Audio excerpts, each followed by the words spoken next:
2022 के ऐतिहासिक दिन में जहां पर सिलसिलेवार तरीके से जानेंगे उत्तर प्रदेश के विधानसभा चुनाव को लेकर दोस्तों किस तरीके के रुझान सामने आ रहे हैं। क्या बाबा गोरखपुर मठ वापस लौट रहे हैं दोस्तों, बताएंगे पूरी अपडेट के करके चलेंगे सभी बड़ी जानकारी की तरफ। लेकिन उससे पहले अगर आप भी उत्तर प्रदेश के विधानसभा चुनाव के अंदर बीजेपी के सूरज को अस्त और अखिलेश यादव के सूरज को उगता हुआ देखते हैं और उत्तर प्रदेश नई दिशा में जा रहा है दोस्तों, तो इस वीडियो को लाइक करके लाल बटन दबाकर चैनल को सब्सक्राइब करके घंटी को दबाकर कमेंट बॉक्स में लिखकर बताइए कि जिस वक्त आप इस नतीजे को देख रहे हैं किस तरीके के नतीजे है। दोस्तों चलते हैं सबसे पहले और बड़ी अपडेट की तरफ, जहां पर आपको बता दें उत्तर प्रदेश के 403 विधानसभा सीटों को लेकर सुबह से ही लगातार रुझान आने शुरू हो गए हैं। दोस्तों आपको बताते चले कि समाजवादी पार्टी ने अपने इलाके में पुरजोर तरीके से प्रदर्शन किया है, जिसमें आजमगढ़ से लेकर अमरोहा, अमरोहा से लेकर हाथरस, फिरोजाबाद, कासगंज, इटावा के साथ साथ दोस्तों शामली और मुजफ्फरनगर में कर रही है जोरदार प्रदर्शन। इसी के साथ में दोस्तों जैसे जैसे अन्य जिलों के लगातार रुझान सामने आते रहेंगे पूरी अपडेट पहुंचाते रहेंगे। दोस्तों अभी जिस वक्त आप इस वीडियो को देख रहे हैं कितनी सीटों पर कौन आगे चल रहा है लिखकर जरूर बताइएगा। चलते हैं एक और बड़ी अपडेट की तरफ, जहां पर 690 विधानसभा सीटों को लेकर यूपी, उत्तराखंड, गोवा, मणिपुर और पंजाब के अंदर 50,000 से ज्यादा चुनावी अधिकारियों की तैनाती की गई है। दोस्तों आपको बताते चले कि कुल मिलाकर अकेले उत्तर प्रदेश के अंदर 70,000 सिविल पुलिस कर्मी लगाए गए हैं, 245 कंपनियां अर्धसैनिक बलों की लगाई गई है, 69 कंपनियां पीएसी की लगाई गई है दोस्तों। और इसी बीच हुड़दंग करने वालों पर कठोर कार्रवाई की बात करते हुए एडीजी लॉ एंड ऑर्डर दिखाई दिए हैं। प्रशांत किशोर ने जानकारी देते हुए कहा है कि 10 मार्च यानी आज जो लगातार मतगणना जारी है उसको लेकर हमने भारी सुरक्षा के प्रबंध कर रखे हैं। उन्होंने आगे जानकारी देते हुए कहा कि जो भी गड़बड़ी करने की कोशिश करेगा उसको शूट एट साइट भी कर दिया जाएगा, यानी दोस्तों वहीं पर गोली मारने के आदेश दे दिए गए हैं। यानी चुनाव के अंदर किसी भी तरीके के हुड़दंग को रोकने के लिए प्रशासन ने ये बड़ा फैसला लिया है। इस तरीके के अमूमन आदेश दिए नहीं जाते, लेकिन उत्तर प्रदेश को लेकर इस तरीके के आदेश जारी किए गए हैं। इस पर आप किस तरीके से देखते हैं लिखकर जरूर बताइएगा। चलते हैं एक और बड़ी खबर की तरफ, जहां पर दोस्तों समाजवादी पार्टी के 300 कार्यकर्ताओं पर मुकदमा दर्ज हुआ है। 300 अज्ञात लोगों के खिलाफ मुकदमा दर्ज किया गया। सपा के कार्यकर्ताओं पर 2 अलग अलग मुकदमे दर्ज किए गए हैं। उपद्रव और तोड़फोड़ के मामले दर्ज किए गए हैं दोस्तों। थाना लालपुर पांडेपुर में मुकदमे दर्ज किए गए हैं। इसी बीच आपको बताते चले कि अखिलेश यादव के पार्टी कार्यकर्ताओं को दिए गए आह्वान के बाद पार्टी के बड़ी संख्या में कार्यकर्ता लगातार मतगणना स्थल पर मौजूद है। दोस्तों भारी संख्या में कार्यकर्ता देखने को मिल रहे हैं। इन सभी ने कहा है कि जब तक अंतिम वोट गिनती नहीं हो जाएगा तब तक वापस नहीं लौटेंगे। उत्तर प्रदेश के एक एक वोट को गिनवा कर वापस लौटेंगे। प्रशासन का पूरा सहयोग करेंगे, लेकिन किसी तरीके की कोई गड़बड़ी की जाएगी तो उसका विरोध भी किया जाएगा। इसी बीच आपको बताते चले कि कई सारे न्यूज चैनल पर दोस्तों आंकड़े लगातार बढ़ा चढ़ा कर दिखाए जा रहे हैं। अगर आपको पूरी तरीके से सही आंकड़ा देखना है तो आप इलेक्शन कमीशन ऑफ इंडिया की वेबसाइट पर जाइए, जो है www.eciresults.nic.in और इसी के साथ में eci.government.in पर भी आप लोग देख सकते हैं। results.eci.government.in पर भी आपको रिजल्ट मौजूद रहेगा दोस्तों। लेकिन बड़ी बात यह है कि जितने भी न्यूज चैनल है ये आगे कर करके दिखाते हैं, जिससे लोगों को भ्रमित किया जाता है। और इसीलिए इलेक्शन कमीशन ऑफ इंडिया की वेबसाइट से लगातार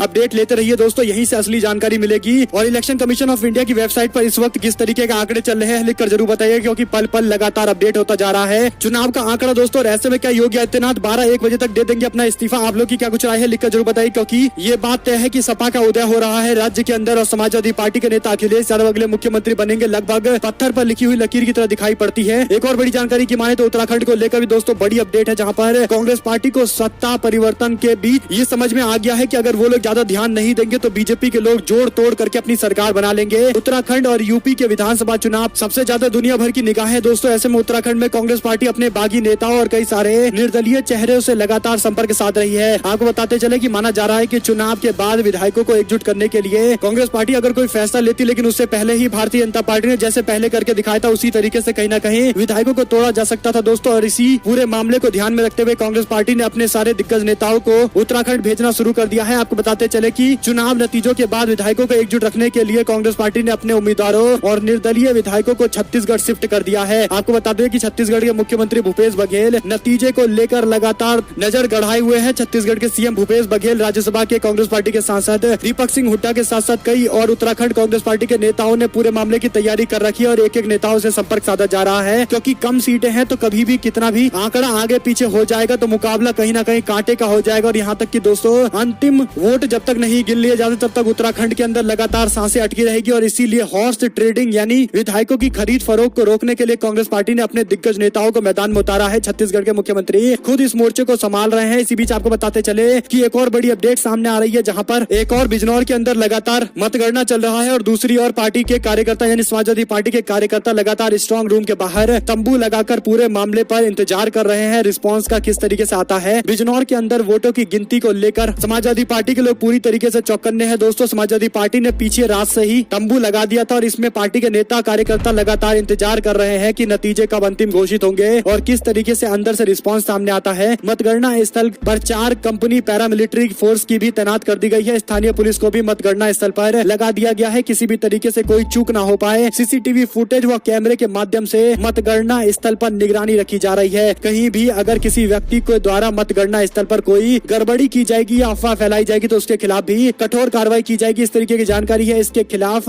मतगणना स्थल पर ऑब्जर्वर भी वोटों की गिनती को लेकर लगातार नजरें गड़ाए हुए। दोस्तों, अगर कोई डिस्प्यूट फाइल करता है, कोई विरोध जाहिर करता है मतगणना को लेकर, तो उसका भी समाधान किया जाएगा, इस तरीके से जानकारी सामने आ रही है। वहीं पर आपको वाराणसी के अंदर हुए ईवीएम बवाल को लेकर दोस्तों बड़ी अपडेट जो सामने आई, जिसमें बीती रात ही ओम प्रकाश राजभर ने स्पष्ट तौर पर कह दिया था कि अगर वाराणसी के अंदर डीएम को नहीं हटाया जाएगा तो हम मतगणना नहीं कराने देंगे, जिसके बाद अब ये कदम उठाया गया है। दोस्तों, समाजवादी पार्टी के अध्यक्ष नरेश उत्तम के साथ साथ सुभाषपा के अध्यक्ष ओम प्रकाश राजभर और सपा के प्रवक्ता राजेंद्र चौधरी और वरिष्ठ नेता के श्रीवास्तव ने मुख्य निर्वाचन अधिकारी को ही पूरे मामले पर जानकारी देते हुए ज्ञापन सौंप दिया था। निर्वाचन अधिकारी से मुलाकात के बाद ओम प्रकाश राजभर ने मीडिया से बात करते हुए कह दिया था कि फोर्स तैनात की गई है, ईवीएम को मूव किया जा सकता था, लेकिन जिस तरीके से ईवीएम को लेकर आया गया है, जिस तरीके से खुले वैन में ईवीएम लेकर आया जा रहा है और प्रत्याशियों को कोई जानकारी नहीं दी गई, इसके बाद इनके नियत पर सवाल खड़ा हो जाता है। उन्होंने आगे जानकारी देते हुए कहा कि डीएम और कमिश्नर अगर वाराणसी में बने रहेंगे तो मतगणना निष्पक्ष नहीं हो पाएगा। उन्होंने गंभीर आरोप लगाए हैं, जिसके बाद दोस्तों निर्वाचन आयोग को आखिरकार फैसला लेना पड़ा। आपको बताते चले कि चुनाव आयोग ने कहा कि मतगणना प्रक्रिया की निगरानी के लिए दिल्ली के मुख्य निर्वाचन अधिकारी को मेरठ और मुख्य निर्वाचन अधिकारी बिहार को वाराणसी में प्रतिनियुक्त कर दिया गया है। पोस्टल बैलेट की गिनती सुबह 11 बजे से लगातार जारी है। पूरी तैयारी को लेकर उन्होंने जानकारी देते हुए कहा कि वाराणसी के अंदर ट्रक में पकड़ी गई ईवीएम को लेकर आयोग ने कहा कि ईवीएम से जुड़ी हुई कुछ अफवाहें फैलाई गई थी, जो कि गलत है, कार्रवाई की गई है। आयोग ने सीईओ उत्तर प्रदेश को ऐसे अफवाह फैलाने वालों के खिलाफ कार्रवाई करने की बात कही है। वहीं पर दोस्तों वरिष्ठ उप चुनाव आयुक्त चंद्रभूषण ने कहा कि चुनाव आयोग ने किसी प्रकार के प्रोटोकॉल के उल्लंघन के खिलाफ जो भी कार्रवाई होती है वो की गई है और इसीलिए अब किसी तरीके का डाउट नहीं होना चाहिए। लेकिन दूसरी ओर दोस्तों, जब ओम प्रकाश राजभर जैसे दिग्गज वरिष्ठ नेताओं ने सवाल खड़े किए हैं, तब जाकर इलेक्शन कमीशन ने कड़ी कार्रवाई की है। वहीं पर एक और अपडेट की माने तो पंजाब में मतगणना के रुझान दोस्तों वैसे ही दिखाई दे रहे हैं जैसे आम आदमी पार्टी के पक्ष में माहौल की बात की गई थी। आपको बता दें कि आम आदमी पार्टी इस तरीके के नतीजों को लेकर काफी खुश है। इसी कड़ी में दोस्तों आम आदमी पार्टी ने दिल्ली के अंदर एमसीडी चुनाव को लेकर भी अपना नया पोस्टर जारी कर दिया है। इस पोस्टर पर सिर्फ मुख्यमंत्री केजरीवाल और पार्टी का चुनाव चिन्ह झाड़ू लगाया गया है। पोस्टर में नारा दिया गया है एमसीडी में भी केजरीवाल। वहीं पर आम आदमी पार्टी के अलग अलग एग्जिट पोल के बाद मतगणना में जिस तरीके से पंजाब में अच्छा परफॉर्मेंस आम आदमी पार्टी का देखने को मिल रहा है, सरकार बनाने की स्थिति में भी दिखाई दे रही है। इसलिए पहली बार एमसीडी की सत्ता हासिल करने के लिए आम आदमी पार्टी ने अपने जोर शोर से शुरुआत करने का ऐलान किया है। दोस्तों बता दें कि आम आदमी पार्टी ने पहली बार एमसीडी का चुनाव 2017 में लड़ा था, लेकिन तब बीजेपी की जोरदार हवा उत्तर प्रदेश में थी और जिसके कारण एमसीडी के चुनाव के अंदर भी भारतीय जनता पार्टी को सफलता मिल गई थी। लेकिन इस बार आम आदमी पार्टी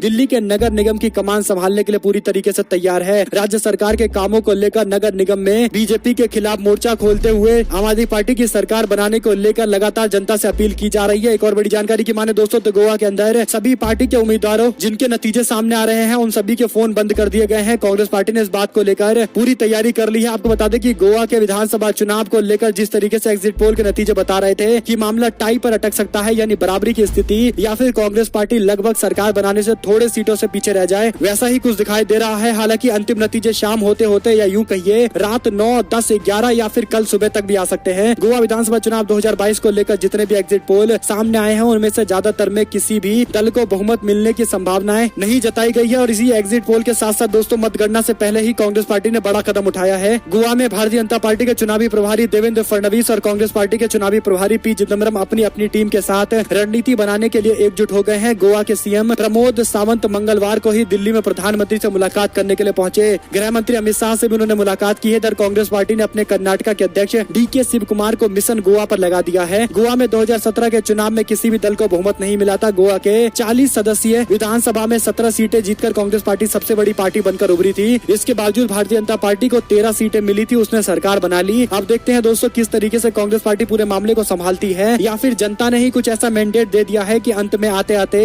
कांग्रेस पार्टी अपने दम पर ही पूरे विधायक बनाकर सरकार बना लेगी। जो भी अपडेट आती रहेगी आप तक लगातार पहुंचाएंगे दोस्तों। वहीं पर प्रधानमंत्री नरेंद्र मोदी अब उत्तर प्रदेश के बाद फिर से चुनावी मोड में दिखाई दे रहे हैं। सत्तारूढ़ भारतीय जनता पार्टी जनता के काम करने की बजाय केवल चुनाव में लगी रहती है दोस्तों। ऐसा ही कुछ मामला सामने आया है जहां पर गुजरात के अंदर बीजेपी अपने कार्यक्रम को मजबूती कर देने के लिए यानी नवंबर दिसंबर में जो चुनाव गुजरात में होने वाला है उसको लेकर भाजपाइयों को अलर्ट कर दिया गया है। अहमदाबाद के अंदर 1 लाख लोगों को जुटाकर पर रैली करने के दावे किए गए हैं। 11 मार्च यानी कल दोस्तों इस रैली को प्रधानमंत्री संबोधित करेंगे। हालांकि संबोधन किस तरीका का होगा ये तो उत्तर प्रदेश के चुनाव से ही निर्धारित होगा, लेकिन अभी की स्थिति किस तरीके की है दोस्तों, आप लोग क्या देख रहे हैं लिखकर जरूर बताइएगा। चलते हैं एक और बड़ी अपडेट की तरफ, जहां पर ईडी बन गई है भाजपा की एटीएम। राउत ने आगे कहा कि ईडी के कुछ अधिकारी बीजेपी के टिकट पर चुनाव लड़ रहे हैं। ईडी बीजेपी को एटीएम बनाकर इस्तेमाल कर रही है। ईडी अधिकारियों की सांठगांठ से एक रंगदारी रैकेट चल रहा है। मैंने प्रधानमंत्री को इन अधिकारियों की जबरन वसूली का रिकॉर्ड भी दे दिया है। ईडी अधिकारी एक गठजोड़ बनाकर ठेकेदारों, डेवलपर्स और बिल्डरों से उगाही कर रहे हैं। मुंबई पुलिस ईडी अधिकारियों की सांठगांठ से आधिकारिक सिंडिकेट चल रहा है, रंगदारी का रैकेट चल रहा है। मेरी बात नोट कर लीजिए, ईडी के कुछ अफसर दिल्ली में जल्द ही जेल में दिखाई देने वाले हैं। वहीं पर नवजोत सिंह कौर की छुट्टी दोस्तों, यानी पंजाब के चुनाव के नतीजे से पहले ही ये बड़ा कदम उठाया गया है। आपको बता दें कि पंजाब में विधानसभा चुनाव से ठीक पहले जिस तरीके का विवाद सिद्धू और कांग्रेस पार्टी के बीच में देखने को मिला था, अब उसका आफ्टर इफेक्ट देखने को मिला है। ऑल इंडिया जाट महासभा के प्रवक्ता ने मंगलवार को बताया कि अपने अनुभवों के आधार पर जय इंद्र कौर संगठन को नई ऊंचाई पर ले जाएंगी। यानी दोस्तों एक बड़ा फैसला लेते हुए नवजोत सिंह सिद्धू की पत्नी को हटा दिया गया है, उनकी जगह जिम्मेदारी दी गई है जय इंद्र कौर को। यानी एक तरीके का पॉलिटिकल स्टेप इसे कहा जा सकता है। और पंजाब में जिस तरीके से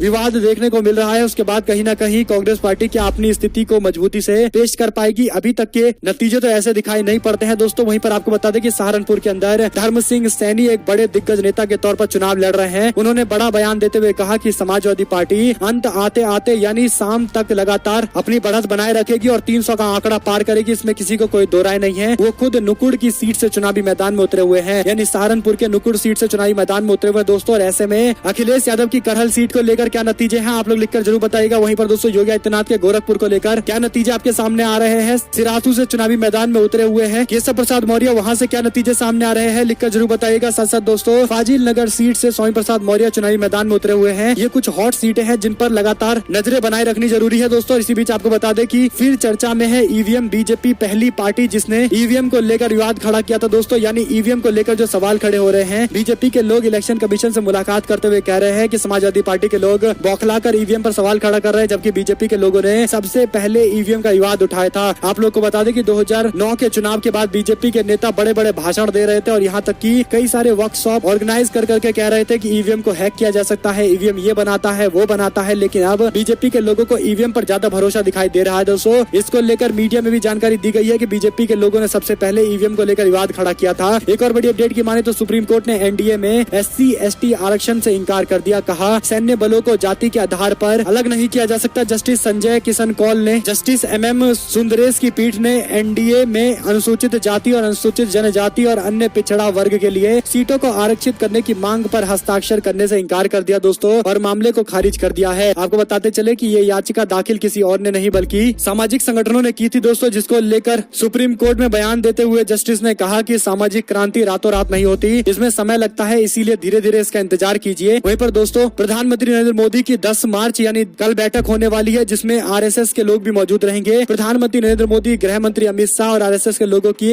बीच में बैठक होने वाली है। देखते हैं उत्तर प्रदेश को लेकर क्या फैसला बीजेपी के लोग लेते हैं। क्या भाजपा उत्तर प्रदेश में टूटने जा रही है, क्योंकि कई सारे और भी बवाल सामने आने वाले हैं बीजेपी के अंदर। इसी बीच आपको बता दें कि ईवीएम के मामले को लेकर आरजेडी ने चुनाव आयोग पर निशाना साधते हुए कहा कि इलेक्शन कमीशन अपनी मौत का जश्न मना रहा है। दरअसल दोस्तों आरजेडी की तरफ से लगातार तीखे हमले किए जाते हैं। आरजेडी ने आयोग पर तंज कसते हुए कहा कि देश का चुनाव आयोग अपनी मौत का खुद जश्न मना रहा है। ऐसे जिंदा मुर्दे आयोग का क्या काम है। देश और कर्म ऐसे निकम्मे, नकारे और नमक हराम अधिकारियों के साथ बहुत बुरा करता है। ऐसे जमीर बिकाऊ अधिकारी और आयुक्तों को तो सबसे पहले उनके तुच्छ कर्म और इनकी अपनी औलादे ही ठीक कर देती है। इस तरीके से दोस्तों गंभीर सवाल खड़े किए गए हैं आरजेडी की तरफ से। वहीं आपको बता दें कि संत कबीर नगर के अंदर भी डीएम ने बैलेट पेपर पकड़े जाने को लेकर दोस्तों एसडीएम और लेखपाल को सस्पेंड कर दिया गया है। हालांकि इन अधिकारियों की जांच होनी चाहिए कि आखिर ईवीएम को ले जाकर करने के हवाले थे। एक और जानकारी की माने दोस्तों तो केंद्र सरकार के निर्देश पर टला दिल्ली का नगर निगम का चुनाव, जिसके बाद आम आदमी पार्टी भी जोरदार तरीके से बौखला गई है। दोस्तों आपको बता दें कि दिल्ली के अंदर केंद्र सरकार के हस्तक्षेप को लेकर एमसीडी के इलेक्शन टालने के बाद अब सियासी घमासान शुरू हो गया है। दिल्ली के उप मुख्यमंत्री मनीष सिसोदिया ने कहा कि चुनाव आयोग की ये हरकत इस बात के साफ संकेत दे रहा है कि आज देश के अंदर लोकतंत्र खत्म हो चुका है। क्या बीजेपी के लोग ये तय करेंगे कि कब चुनाव होना है? इलेक्शन कराना इलेक्शन कमीशन ऑफ इंडिया का काम है। केंद्र सरकार अगर मना कर रही है तो इलेक्शन नहीं कराएंगे। क्या ये इस तरीके की चीजें, इस तरीके से सरकार चलती है, इस तरीके से प्रशासन और एक इंडिपेंडेंट इंस्टीट्यूशन चलता है? ये सवाल सवाल दोस्तों खड़े किए गए हैं। वहीं आपको बता दें कि चुनाव नतीजों के बाद कांग्रेस पार्टी भी वरिष्ठ नेताओं की बैठक बुला सकती है। कई सारे राज्यों को लेकर अंतिम फैसले दोस्तों लिए जाएंगे। कहां सरकार बनाने को लेकर अटेम्प्ट किया जाएगा, इसको लेकर भी विस्तार से चर्चा होगा। राहुल गांधी भी पूरे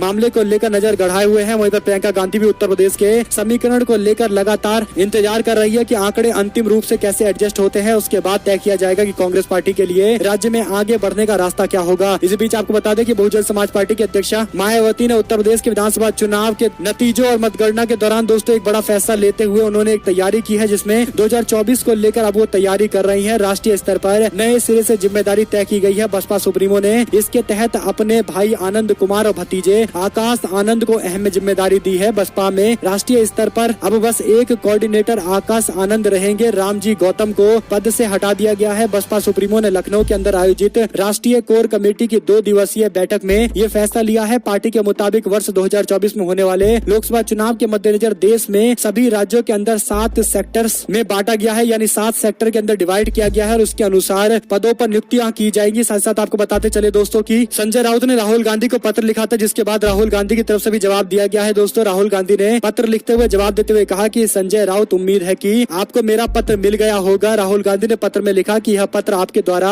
8 फरवरी को राज्यसभा में सभापति वेंकैया नायडू को लिखे चिट्ठी के समर्थन में है। आपको और आपके परिवारों को जिस तरीके से केंद्रीय जांच एजेंसी टारगेट कर रही है, मैं उसकी कड़ी निंदा करता हूं। आपने पत्र में जिस तरीके से जांच एजेंसी के द्वारा उत्पीड़न और धमकी के उदाहरण दिए हैं, वह मोदी सरकार की पोल खोल रही है। राहुल गांधी ने लिखा है कि लगातार जांच एजेंसियों का दुरुपयोग लोकतंत्र के लिए खतरनाक है। ये सरकार विपक्ष को चुप करना चाहती है। मैं आपको भरोसा देता हूं कि कांग्रेस पार्टी हमेशा आपके साथ मजबूती के साथ खड़ी रहेगी। मुझे यकीन है कि ये दिन भी गुजर जाएगा। इस तरीके से संजय राउत ने बयान दिया है। दोस्तों संजय राउत ने राहुल गांधी के लेख का जिक्र करते हुए फोटो साझा करते हुए ट्वीट करते हुए कहा कि इस तरीके से जैसे आवाज का दमन किया जा रहा है, यानी बोलने नहीं दिया जा रहा है, जिसके कारण अब हम लोग काफी परेशान हैं, लेकिन हमें उम्मीद है कि ये दिन भी गुजर जाएंगे। इस तरीके से अघोषित इमरजेंसी पूरे देश में दिखाई दे रही है। इस इमरजेंसी से हम लोग जरूर निकलकर सामने आएंगे, क्योंकि जनता हमारे देश में कभी भी लोकतंत्र के खिलाफ की गई कार्रवाई को स्वीकार नहीं करती है। वहीं पर दोस्तों बीजेपी और आम आदमी पार्टी के बीच में पंजाब के अंदर तो कोई मुकाबला तो नहीं हो पाया, लेकिन अब दिल्ली के अंदर दोनों पार्टी एक दूसरे से भिड़ने के लिए तैयार है। आम आदमी पार्टी बीजेपी पर निशाना साध रही है और बीजेपी को सीधे टारगेट करने लगी है। इसी बीच आपको बता दें कि जैसे ही अखिलेश यादव ने इलेक्शन कमीशन को लेकर 200 सवाल खड़े किए, इलेक्शन कमीशन से कहा कि आप जिस तरीके से कार्रवाई कर रहे हैं ये गलत बात है, क्योंकि लगातार विपक्ष के मन में एक संदेह है ईवीएम को लेकर। इसे दूर करने के लिए आपको और कठोर कार्रवाई करनी चाहिए। हालांकि इलेक्शन कमीशन ने कुछ कार्रवाई जरूर की है, लेकिन इस बीच बीजेपी के लोग अखिलेश यादव को नीचा दिखाने के लिए पहुंचे इलेक्शन कमीशन में जाकर मुलाकात करते हुए कहा कि हार के डर से बौखला गए हैं अखिलेश यादव, जबकि इनको इलेक्शन कमीशन को बोलना चाहिए कि इस तरीके से ईवीएम बाहर नहीं आनी चाहिए। आप लोग अपने सुरक्षा को और मजबूत करिए। आप एक इंडिपेंडेंट इंस्टीट्यूशन है और अपनी इंस्टीट्यूशन इंटेग्रिटी को बनाए रखने के लिए आपको जरूरी है कि आप जितने भी काम कर रहे हैं उस पर बिल्कुल सवाल किसी विपक्ष के नेता के द्वारा या फिर किसी विपक्षी पार्टी कार्यकर्ताओं के द्वारा नहीं खड़े होने चाहिए, और इसीलिए अतिरिक्त इस पर आप लोगों को सचेत रहने की जरूरत है। दोस्तों वहीं आपको बता दें कि मध्य प्रदेश के अंदर हाईकोर्ट के निर्देश पर संपन्न हुए शिवपुरी जिले के नगर पंचायत नलवर के अंदर चुनाव परिणाम बुधवार शाम आ गए हैं। दोस्तों मतगणना के बाद बीजेपी और कांग्रेस पार्टी के बीच में लड़ाई देखने को जरूर मिल रही थी, लेकिन जो अंतिम नतीजा आए हैं जिसमें निर्दलीय लोगों ने जबरदस्त तरीके से छक्का मारा है। 4-4 सीटों पर बीजेपी और कांग्रेस पार्टी आगे है, लेकिन 6 सीटों पर निर्दलीयों ने चुनाव जीत लिया है। ऐसे में दोस्तों नगर परिषद के अध्यक्ष और उपाध्यक्ष का निर्वाचन अप्रत्यक्ष प्रणाली से होगा। इसके लिए चुने गए पार्षद वोट करेंगे। बता दें कि नरवर नगर परिषद में चुने गए 15 पार्षद अध्यक्ष का चयन करेंगे और इसीलिए कांग्रेस पार्टी बीजेपी के पास तो बराबर की सीटें हैं। देखते हैं निर्दलीय किसके पक्ष में जाता है। रुक करते हैं एक और बड़ी खबर का, जहां पर गोवा के अंदर बीजेपी ने भी अपने 40 प्रत्याशियों को मतगणना से पहले ही दोस्तों मीटिंग के लिए बुलाया था। सभी से बातचीत करते हुए मतगणना के अंतिम समय के बाद ही आगे फैसला लिया जाएगा। हालांकि कांग्रेस पार्टी भी पूरे मामले पर अलर्ट हो चुकी है। वहीं पर दोस्तों यूपी में एक बड़ा फैसला इलेक्शन कमीशन ऑफ इंडिया की तरफ से लिया गया है, जहां पर आज 10 मार्च में लगातार वोटिंग की गिनती जारी है दोस्तों। लेकिन दूसरी ओर इलेक्शन कमीशन ने फैसला लिया है कि दारू का इस्तेमाल नहीं करने दिया जाएगा, यानी दारू पर पूरी तरीके से आज के दिन बैन लगा दिया गया है। यानी दोस्तों